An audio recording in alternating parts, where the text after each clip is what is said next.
Few branches of science divide opinion as sharply as that championed by Professor David Kieth. He's one of the preeminent geoengineers, striving to find new ways to combat global warming by altering the way the sea, the clouds and the atmosphere work. This isn't a replacement, he says, for the political drive to reduce emissions. But is geoengineering a cost-effective emergency stopgap before the effects of climate change become irreversible? Or a dangerous leap into the unknown?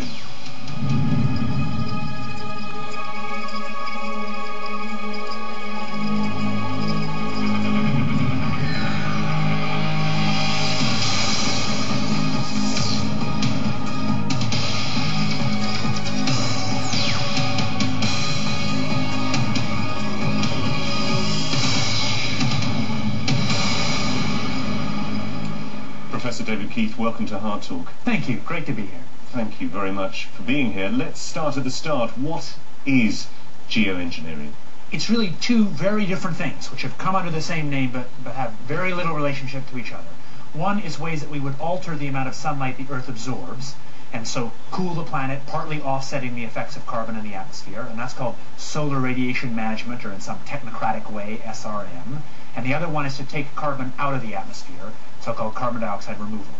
So it's both reducing emissions or dealing with the growth in emissions by taking the carbon dioxide out of the atmosphere, but it's also trying to prevent those emissions getting to us in the first place. The thing that really is unusual and rightly scary is the idea that we can directly alter the climate by reflecting away some more sunlight.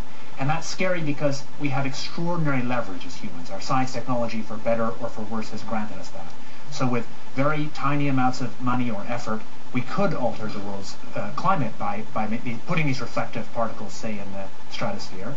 And that has profound implications, right up to big geopolitical implications. Let me, before we get on to solar radiation management, let me ask you about the carbon dioxide removal. A Royal Society report here in the United Kingdom back in 2009 said that no method of carbon dioxide removal has yet been demonstrated to be effective at an affordable cost with acceptable environmental impacts, and they only work to reduce temperatures over very long timescales. It doesn't sound as if at the moment it's feasible. I think that's exactly right, and I can say that both as an author of that report and as somebody running a startup company trying to capture CO2 from the air. So it's inherently true that anything you do, either to reduce emissions, which we must do if we want to avoid climate risk, that is, we must cut emissions around the world, or to take CO2 out of the air, inherently acts slowly because CO2 builds up in the atmosphere over a century. It's a long time scale. So how far are we away from some sort of technology which could do this in a way that is effective, is not too expensive, will work in a way that can be rolled out across the planet? So technologies for removing CO2 from the air, in this case I've got to speak as somebody running a small company doing that. I think there are small niche markets where I and some of my competitors might succeed soon, but I view our job as trying to build a tool which humanity may or may not use over the next half century. I don't expect to see really big application anytime soon. In that case, do you think it is more exciting, this other idea of solar radiation management, where you try and in some way reflect the sun's rays away from planet Earth? Exciting, I guess, is the word. I mean, it certainly presents more immediate security challenges and governance challenges in a way that's very different. I mean, well, I want to come on to those, but I want to explore, first of all, the science of it, in terms of how it can work, whether it's feasible, how much it costs. Is SRM, solar radiation management, the path which looks as if it's more viable at the moment?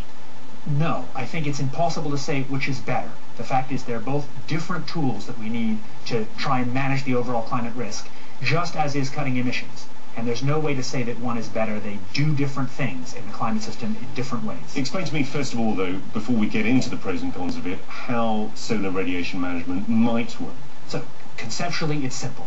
The Earth is in some kind of balance where we absorb sunlight and we radiate it away as infrared, and what CO2 is doing by warming the climate is making it harder for that infrared to get out. If you reflect away a little more sunlight by adding reflective aerosols, tiny particles, say, to the upper atmosphere. And how do you do it? You could do it with aircraft, for example. The doing it is probably not the hard part, but you could use aircraft or other methods to deliver literally tons or millions of tons of very small particles to the upper atmosphere. One way sort of spraying them out at a high altitude. Correct. And one thing this does is to mimic what volcanoes do, at least in some crude way. So large volcanoes put sulfur into the upper atmosphere, and those cool the planet. Again, this Royal Society report that came out in 2009 did suggest that although this type of management might be, solar radiation management might be relatively cheap to deploy and simple in the way that you've described it, there are considerable uncertainties, I'm quoting from the report, about their regional consequences, and they only reduce some but not all of the effects of climate change while possibly creating other problems. How far do you recognise that? Oh, I think that's absolutely correct, and indeed I've spent a lot of time trying to look at the environmental problems that it will create and the social problems. So, I mean, it's completely clear that you cannot perfectly compensate for the environmental effects of CO2 in the atmosphere by cutting sunlight. You may, and we haven't even proved that, be able to reduce some risks of CO2 in the air by this method.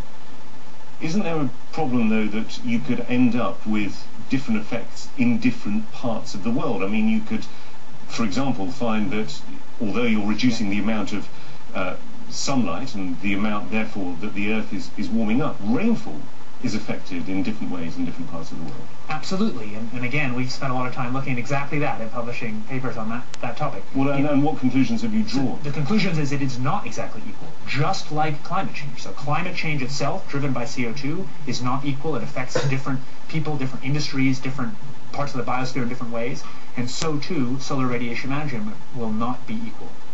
I guess the problem could be that if you ended up or a country ended up having a scheme whereby they had solar radiation management over their country, but the effect was that the country next door ended up getting a lot less rainfall, which is one of the feared consequences of this, then you could almost end up with a cause for conflict. Yes, I think this is precisely where the sort of hard geopolitical issues arise. I mean, to put it in a kind of crude way, whose hand is on the thermostat? Essentially, the scientists and technocrats, including myself, I guess, are helping to invent a thermostat knob. But it's much easier to invent the knob than to figure out who should be in charge of it in a world with many states. No, indeed, and I want to come on to the governance, but I want to ask specifically about the science of this, which is how far can you tell whether the effects of solar radiation management are then going to cause perhaps a catastrophic loss of rainfall in a certain part of the world. At the moment, it seems to be hazy, this. I think it's not as hazy as that. So, using exactly the same climate models as we've used to estimate the problems with CO2 in the atmosphere, the underlying climate problem, we've applied those same models and same techniques to look at this. And the results so far, I have to say, look pretty good. That's why we're paying any attention to it. So, in fact, the results look like, for small amounts of SRM, it is remarkably even, more even than we expected, and the benefits in terms of reducing climate impacts are substantial. Right. I mean, I'm quoting again from one recent study, Nature Geoscience, which suggested that engineered cooling of this sort would lead to a much bigger loss of rainfall in China than in India. That doesn't seem to tally with what you're just saying. I think we're saying the same thing. I've been authors of a bunch of those studies. I mean, one of the issues is whether you're talking about doing it extreme amount, whether you're talking about doing enough SRM to compensate for all of the CO2 in the atmosphere or doing a little bit, and there's more evidence that doing a little bit would be beneficial than doing a lot. And there's no question that it's unequal, but the inequalities in practice, when you actually look at it numerically, don't appear so far to be that big. But all that folks like I am saying is that we should do more research to find out. More research. I guess the problem with more research is that the research itself could lend itself to consequences which could be damaging. I mean, if you think about drugs trials, for example, yeah. The best drugs trials, by and large, are the ones that are done on the largest scale. If you do something like this on a very large scale, you could be talking about affecting huge swathes of the planet. Yes, but at least at present, nobody's talking about that. So to me, in the near term, research means research with computer models and research where we test the effects, say, on the ozone layer of very small quantities of these particles, much too small to change the whole climate. Forgive me for interrupting, when you say computer models, isn't one of the problems with the climate and studying the climate is that it's incredibly difficult to know exactly how it works. It is very difficult to model. Sure, it's impossible to know exactly, but you can still learn a lot. Fine, but this is at some point going to leap from the computer screen into real life, and that's the point at which there could be danger. First of all, we need to make a decision to do that. I, at least, am not ready right now to say that we ought to do that. We need to do the other research first. if at some point it actually makes sense to do this, we would presumably start with very tiny amounts of aerosol, an amount less than a big volcano, and we would ramp it up very slowly, watching for ill effects and benefits as we did that over a decade or two. And you would monitor the system, and if you saw problems, you'd stop. That still doesn't guarantee you safety. There is no guarantee of safety here. But remember, the benefits are also large. So one of the most obvious things that we understand about climate impacts is heat stress on crops.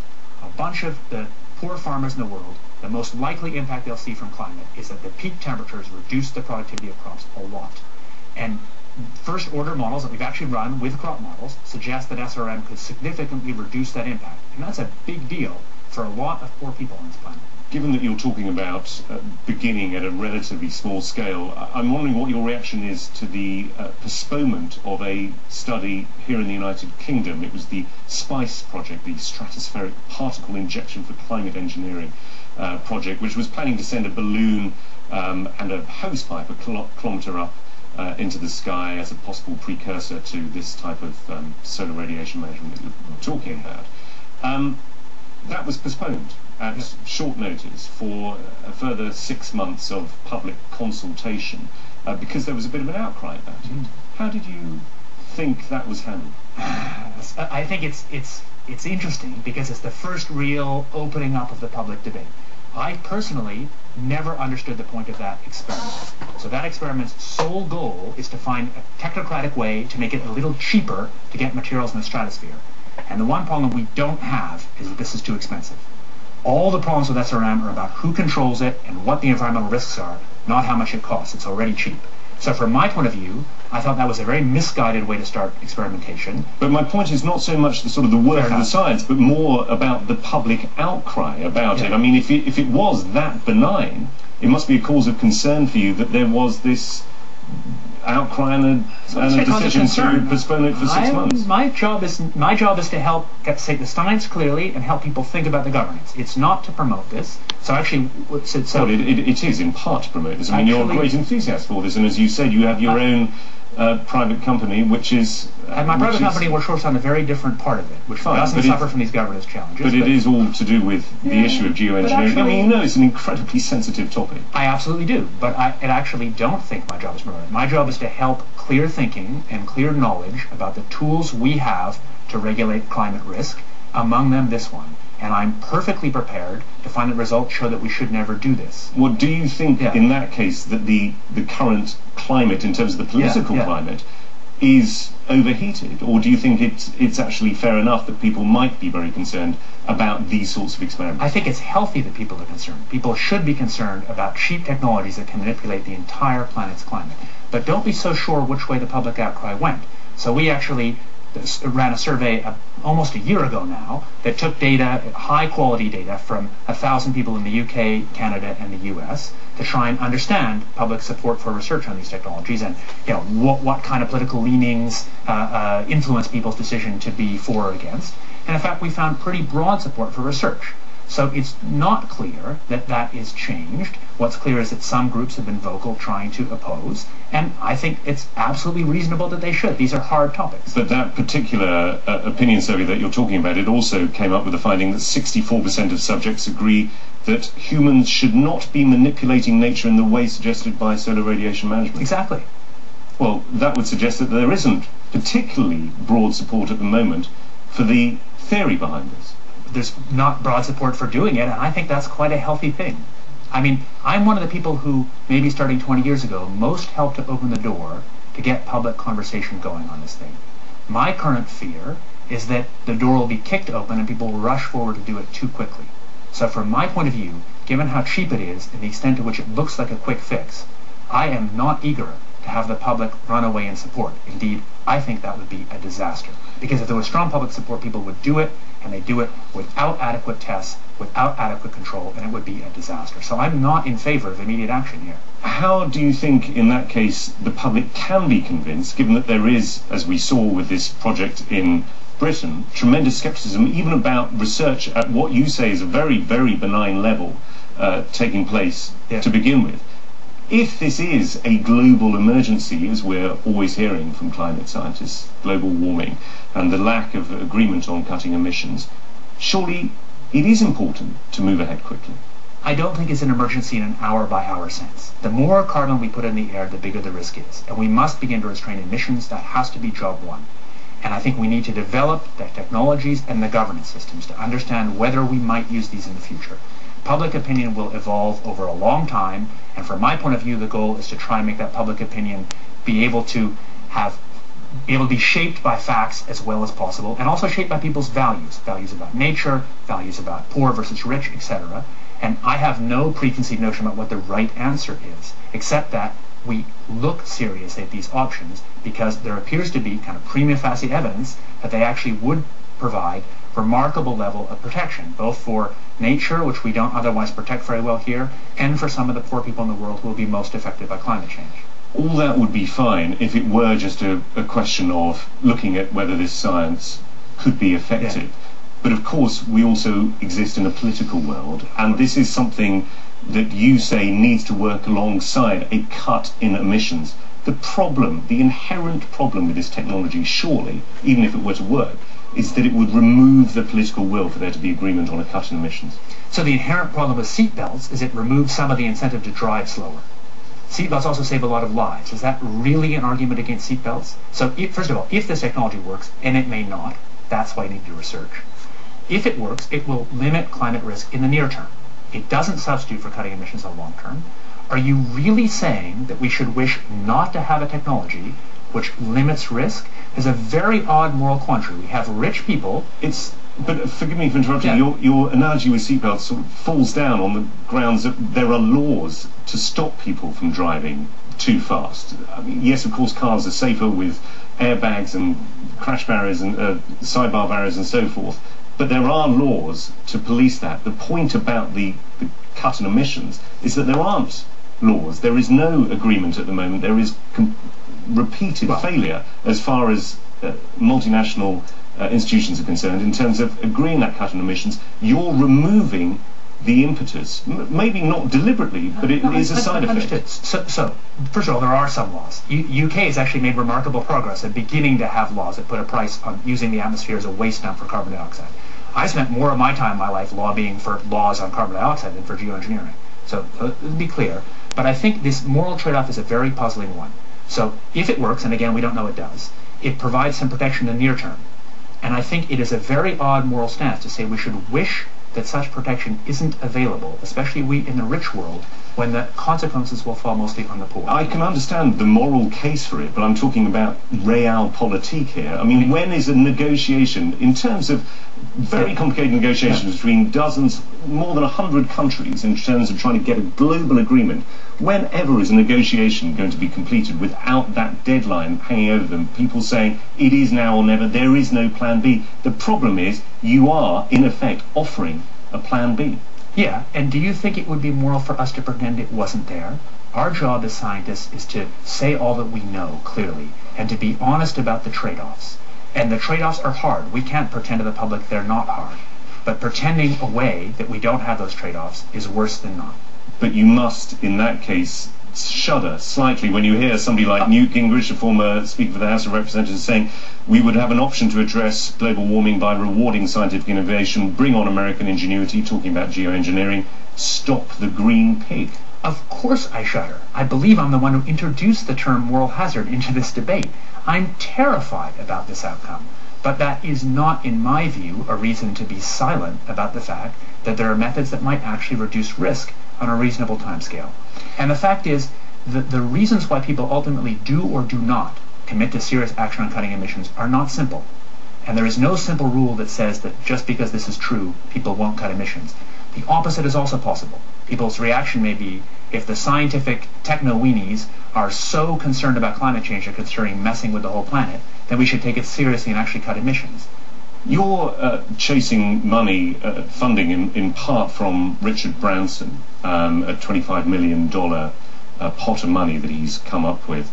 Are you slightly unnerved by the fact that Richard Branson himself, who owns the Virgin Airline Group, was quoted back in 2009 in the New York Times saying, if we could come up with a geoengineering answer to this problem, then Copenhagen, which was the UN conference at the time that was trying to agree limits on carbon emissions, wouldn't be necessary. We could carry on flying our planes and driving our cars.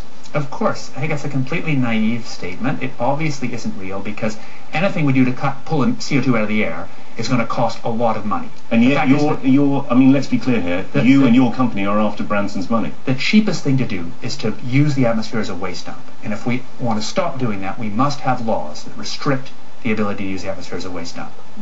My question is, are you not concerned that you and your company, Carbon Engineering, is looking for money from people like Richard Branson? It's funded, I think, in part by Murray Edwards, who is a key figure in tar sands, which is seen as one of the dirtiest fuels on the planet. It is. Are you not slightly concerned about the people who you're getting into bed with? Yes and no. Richard Branson I don't know. Murray I know reasonably well, and I don't share his view about what should be done about the oil sands. I think the oil sands should be regulated and eventually killed. So do you not see, though, that these are people who see, perhaps, geoengineering as a quick fix? Of course, but I also work with lots of environmental groups. My job is to work with lots of people and try and be clear about I'm very proud of attempting to bring what may be a useful tool, only one tool in many, to manage the global CO2 burden, to bring that tool into reality. I'm completely proud about that, and I wouldn't take money from cheats and liars, but I'm happy to take money from serious folks who have a broad set of interests. No problem. Given the difficulty that there has been in terms of agreeing cuts in global emissions, isn't it also going to be phenomenally difficult, as you said earlier on, whose hand is on the thermostat, for there to be agreement as to what temperature is the right temperature for the planet? Russia and Canada, for example, might well want a slightly warmer environment, but islands in the Indian and Pacific Ocean presumably want a much colder environment so that they're not subsumed by water. Let me tell you a real horror story. Let's say it warms up for a while, and people begin to explore for oil in the Arctic, which I personally loathe that idea because I love the high Arctic. Then those people who have, at that point, an amount of capital at risk in the Arctic will not want that warming to stop because they'll want the warmer Arctic for that economic access. That's one of the lock-ins that really horrifies me. That's one of the reasons I think we need to begin to discuss these questions now. The world needs, sooner rather than later, to begin to think about the way these technologies would work. Remember, technologies evolve much faster than our ability to govern them. But it could be extremely difficult for you, to control this if you come up with the technologies and countries start using them by themselves in a way that isn't subject to global governance.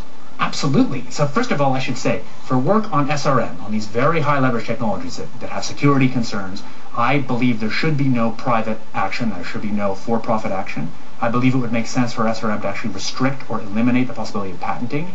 I think this has to be publicly controlled and publicly owned. Isn't your company involved in several patents at the moment? This is the difference. So for capturing CO2 from the air, that's an encapsulated small technology, which can be regulated by the normal laws. It's inherently expensive, so there's no risk of sucking all the CO2 out of the air because it costs so much. There's a public good, a global public good when you remove CO2 from the air. Any technology you have that removes CO2 will have local risks, maybe unacceptable risks, but those risks can be managed by the normal local risk management we have. This is very different from the technology of putting particles in the stratosphere. So I think that I'm happy to see private action on cutting emissions by making solar power or electric vehicles or capture from air. I'm not happy to see public action on technologies with this huge leverage like putting particles in the stratosphere. Let me throw one very last brief quote at you, if I may. It's from a man who's written a book, Ellie Kintish, about geoengineering. Geoengineering is a bad idea whose time has come. Do you share that emotion? I think in many ways, yes. So there's no question we must cut emissions.